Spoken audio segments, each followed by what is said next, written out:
Welcome दोस्तों, आप सभी लोगों का स्वागत है हमारे चैनल द एडवेंचर क्लासेस में। आज हम पढ़ने वाले हैं प्रकाश के अपवर्तन से संबंधित परिभाषाएं, जो कि कक्षा 10वीं में है। हर बार पूछा जाता है, प्रश्न है कि गोली दर्पण से संबंधित परिभाषाएं, और आपके प्रकाश के परावर्तन चैप्टर में है। सबसे पहले समझेंगे गोली दर्पण क्या होती है, उसके बाद उससे जितनी परिभाषाएँ हैं देख लेंगे। गोली दर्पण एक प्रकार का क्या होता है, खोखला गोला होता है। क्या होता है? खोखला गोला होता है, ठीक है ना। इसको एक तरफ पालिश की गई होती है और एक तरफ क्या होता है, ऊपर बिना पालिश का होता है। अगर बीच से काट दें तो इसके दो भाग बन सकते हैं। एक भाग ये बन सकता है कि अगर उसके बाहरी तरफ पर पालिश किया गया हो, एक भाग ये है उसके अंदर भाग, क्या हो, अंदर भाग का। तो जो बाहर वाला भाग होता है, मतलब अंदर वाले भाग पे पालिश, या ये कह लें कि दबे हुए भाग पर पालिश हो, उभरा हुआ भाग से परावर्तन हो, तो उसको हम लोग बोलते हैं उत्तल। क्या बोलते हैं इसको? उत्तल दर्पण। क्या है? अगर इसको बनाएं तो इस प्रकार से बनेगा, कहीं इस प्रकार से। क्या बनेगा? इस प्रकार का बनेगा। ये होता है हमारा उत्तल। क्या होता है? उत्तल दर्पण, ठीक। दूसरे भाग को बनाएं तो कहीं इस प्रकार से बनेगा ये, मतलब कि उभरे भाग पे का हो परावर्तन, और सॉरी उभरे भाग पे पालिश किया गया हो और दबे भाग से का हो परावर्तन हो, तो इसको बोलते हैं अवतल दर्पण। क्या बोलते हैं? अवतल दर्पण। अब इनसे कुछ संबंधित परिभाषाएं, अगर देखा जाए तो उत्तल अवतल दोनों क्या है, गोली दर्पण के भाग है। क्या है? इसको क्या बोलते हैं? गोली दर्पण। क्या है? गोलीय दर्पण। यानी उत्तल या अवतल जो भी दर्पण होता है गोली दर्पण से ही बनता है, अलग से नहीं आता, ठीक है। इस चीज़ें थोड़ा सा दिमाग में डाल लीजिएगा।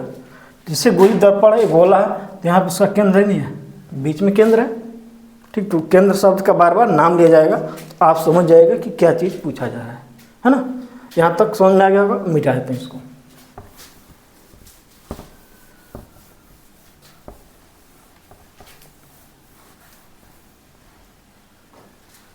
सबसे पहले परिभाषा लिखते हैं हम लोग, वक्रता केंद्र।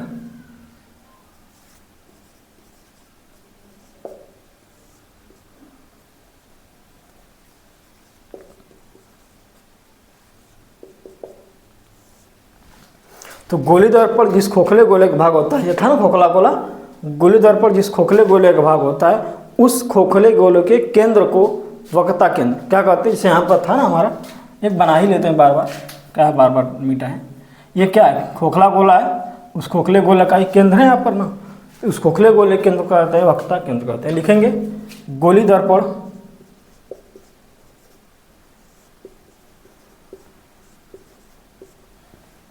गोली दर्पण या दर्पण आपसे उत्तल अवतल पूछा जाए तो गोली दर्पण जिस खोखले गोले का भाग होता है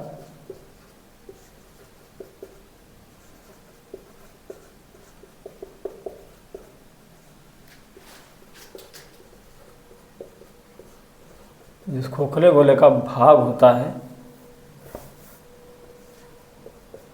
उसके केंद्र को क्या कहते हैं? वक्रता केंद्र। क्या कहते हैं? उसके केंद्र को वक्रता केंद्र कहते हैं। क्लियर हो गया भाई? पूछा जाए कि वक्रता केंद्र कैसे कहते हैं, तो गोली दर्पण जिस खोखले गोले का भाग होता है उस खोखले गोले के केंद्र को वक्रता केंद्र कहते हैं, ठीक। उसके बाद आ जाएगा हमारा वक्रता त्रिज्या। दूसरा आ जाए वक्रता त्रिज्या। अगर हम जैसे यहाँ पर मान लेते हैं गोली दर्पण बना लेते हैं, जैसे यहाँ पर है ना, ये मान लेते हैं हमारे पास क्या है, छोटा सा फिगर है, ठीक। अब ये तो पीछे रहा होगा भाग इसका ना, तो यहाँ कहीं केंद्र होगा, चाहे तो या आगे मान लेते हैं यहाँ पे। अगर मान लीजिए इस प्रकार का क्या है, गोला है, उसका केंद्र यहाँ कहीं है ना, सेंटर आगे, इसको क्या बोलेंगे? वक्रता केंद्र बोलते हैं, ठीक। उसके बाद आता वक्रता त्रिज्या। वक्रता त्रिज्या एक बना लेते हैं, उसको समझा देते हैं पूरा, उसके बाद लिख देंगे सारा का सारा। देखिए कोई हम अवतल बना ले, अवतल बना ले, कोई फर्क नहीं पड़ता, ठीक। क्योंकि यहाँ परिभाषा से मतलब है। ये मान लीजिए अवतल दर्पण है, अब ये कैसा रहा होगा, इस प्रकार से अनुगोला होगा भाई, है ना। तो यहाँ पर क्या है, केंद्र होगा, क्या होगा यहाँ पे, इस बिंदु को क्या बोल देंगे, मतलब यहाँ तक कल्पना करें तो ऐसा गोला होगा ना, इस गोले के केंद्र यहाँ पर है, तो इसको क्या बोलते हैं, वक्रता केंद्र, सेंटर ऑफ आर्मेचर, ठीक। इंग्लिश में बात करें तो सेंटर ऑफ आर्मेचर बोलते हैं। अब जो गोले का मध्य बिंदु होता है, दर्पण का मध्य बिंदु, ये इस मध्य बिंदु को बोलते हैं ध्रुव, क्या बोलते हैं, ध्रुव बोलते हैं, या पोल, इंग्लिश में क्या लिखते हैं, पोल, ठीक। अब गोले दर्पण में जहाँ तक देखिए पॉलिश किया गया है वहाँ तक ही का होगा परावर्तन संभव होगा, जहाँ तक पॉलिश किया गया है वहाँ तक ही का होगा परावर्तन संभव होगा। तो यहाँ से यम डैश तक की दूरी ये पूरी क्या है, द्वारक, ये क्या है, द्वारक है, ठीक। इसके बाद आया था वक्रता त्रिज्या। तो गोली दर्पण के ध्रुव और वक्रता केंद्र के बीच की दूरी को वक्रता त्रिज्या क्या कहते हैं। यहाँ से मतलब ये दूरी, इस बिंदु से इस बिंदु की दूरी क्या बोलते हैं, वक्रता त्रिज्या। लिखना होगा तो वही लिख लेंगे, क्या लिखेंगे, वक्रता केंद्र और ध्रुव के बीच की दूरी को वक्रता त्रिज्या कहते हैं, ठीक। अब उसके बाद आता है मुख्य फोकस। तो मुख्य अक्ष, अब मुख्य अक्ष क्या होता है उसके बाद फोकस देखते हैं। गोली दर्पण जिस अक्ष पर स्थित होता है उसको बोलते हैं मुख्य अक्ष, क्या बोलते हैं, मुख्य अक्ष बोलते हैं, इसको क्या बोलते हैं, मुख्य अक्ष। इस बिंदु को क्या बोल रहे थे हम लोग, वक्रता केंद्र बोल रहे थे, समझ में आ गया, इसको क्या बोले, वक्रता केंद्र बोल रहे हैं हम लोग। अब आता है मुख्य अक्ष की, तो मुख्य फोकस की ना, मुख्य अक्ष के समांतर जाने वाली प्रकाशीय किरण, मान लीजिए मुख्य अक्ष है, इसके समांतर प्रकाशीय किरण यहाँ पर आई, क्या यहाँ पर आई, तो अब यहाँ से परावर्तन होगा, तो परावर्तन होगा तो कहाँ जाएगा, इधर तो जाएगा नहीं कि उधर पॉलिश किया गया। तो मुख्य फोकस के जिस बिंदु से होकर गुजरता है, क्या करता है, से होकर गुजरता है, यानी कि मुख्य अक्ष के समांतर जाने वाली प्रकाशीय किरण प्रवर्तन के पश्चात मुख्य फोकस के जिस बिंदु से होकर गुजरता है उस बिंदु को बोलते हैं मुख्य फोकस। इस बिंदु को क्या बोलते हैं हम लोग, मुख्य फोकस बोलते हैं, क्या बोलते हैं, मुख्य फोकस बोलते हैं, ठीक।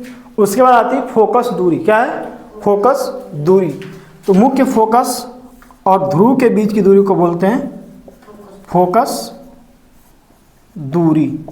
इसको क्या बोलते हैं, दर्पण के ध्रुव और मुख्य फोकस के बीच की दूरी क्या बोलते हैं, फोकस दूरी। इतनी आपकी परिभाषाएं थी, 1 2 3 4 5 6 अरे 7, तो सातों परिभाषाएं परीक्षा में पूछी जाती हैं। तो चलिए यहाँ तक आपको समझ में आ गया होगा, अब इसको हम लिख करके बता देते हैं। वक्रता केंद्र क्या है, अभी आपने फिगर के माध्यम से समझ लिया। तो लिखना आप कैसे लिखेंगे, गोली दर्पण जिस खोखले गोले का भाग होता है उसके केंद्र को वक्रता केंद्र कहते हैं। इसको सी से क्या करते हैं, प्रदर्शित, क्या करते हैं, सी से प्रदर्शित करते हैं, क्या करते हैं, सी से प्रदर्शित करते हैं, ठीक। गोली दर्पण का ध्रुव क्या होता है, गोली दर्पण के मध्य बिंदु को दर्पण का ध्रुव कहते हैं, इसको क्या करते हैं, पी से प्रदर्शित करते हैं, वक्रता त्रिज्या। गोली दर्पण के ध्रुव व वक्रता केंद्र के बीच की दूरी को वक्रता त्रिज्या कहते हैं। इसको जो है कैपिटल आर से दर्शाते हैं या प्रदर्शित करते हैं, ठीक। कैपिटल आर से क्या करते हैं, दर्शाते हैं। उसके आता है मुख्य अक्ष।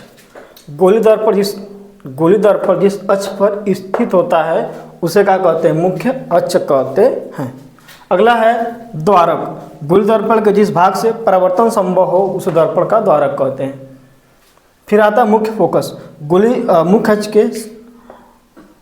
अक्ष के समांतर आने वाला लिख लेना पड़ेगा, मुख्य अक्ष के समांतर लिख लेंगे तो मिस होंगे, यहाँ पर लिख लीजिएगा मुख्य अक्ष के समांतर, ठीक है। समांतर को यहाँ पर लिख लीजिएगा, ठीक। मुख्य अक्ष के समांतर आने वाली प्रकाशीय किरणें या किरण परावर्तन के पश्चात मुख्य अक्ष के जिस बिंदु से होकर गुजरती है उस बिंदु का कहते हैं मुख्य फोकस कहते हैं, या फिर उसे मुख्य फोकस कहें। मतलब कि परावर्तन के पास मुख्य फोकस के समांतर आया और मुख्य अक्ष के समांतर आया, दर्पण पड़ा, परावर्तन हुआ कि वापस टकराया, जब टकरा करके मुख्य फोकस के मुख्य अक्ष के जिस बिंदु से होकर गया उस बिंदु को क्या कहते हैं, मुख्य फोकस कहते हैं। अगला है फोकस दूरी। मुख्य फोकस व ध्रुव के बीच की दूरी को फोकस दूरी कहते हैं। इसको कैपिटल एफ से रिप्रेजेंट करते हैं। फोकस दूरी एफ बराबर होता है r/2। क्या होता है? एफ बराबर r/2, या फिर यह करने की वक्ता त्रिज्या का आधा होता है फोकस दूरी। और दूसरे शब्दों में कहें तो वक्ता त्रिज्या फोकस दूरी का 2 गुना होता है। बस आज के लिए इतना ही, फिर मिलेंगे किसी नेक्स्ट वीडियो में। तब तक अपना ख्याल रखें। बहुत बहुत धन्यवाद, थैंक यू। यदि चैनल पर नए आएंगे तो चैनल को सब्सक्राइब कर लीजिएगा और बेल आइकन दबा लीजिएगा, और वीडियो अच्छा लगा हो तो लाइक कीजिएगा। Thank you.